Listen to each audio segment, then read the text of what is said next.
ذوالفقار علی بھٹو شہید کی 3 دن جنرل ضیاء الحق نہیں سوئے تھے، اور یوسف غوری صاحب بھی ان باتوں کے راوی ہیں۔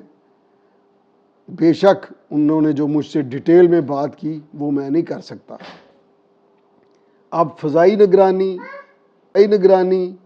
اس کے علاوہ 3 دن پہلے جیل میں لوگوں کا آنا جانا بند ہونا، اور پھر بھٹو صاحب نے تو نہیں کہا تھا کہ میرے لیے اسٹریچر لاؤ۔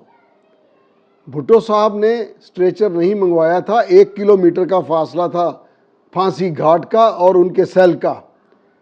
یہ ڈرے ہوئے تھے کہ جلدی کام ہو، جاگے ہوئے تھے۔ ان کو خطرہ تھا جیل ٹوٹ جائے گی، ان کو خطرہ تھا کوئی جو 80 ممالک نے مانگا ہوا ہے کہیں کچھ بھی ہو سکتا تھا۔ پاکستان کی سیاسی روح کو پاکستان سے جدا کیے جانا تھا۔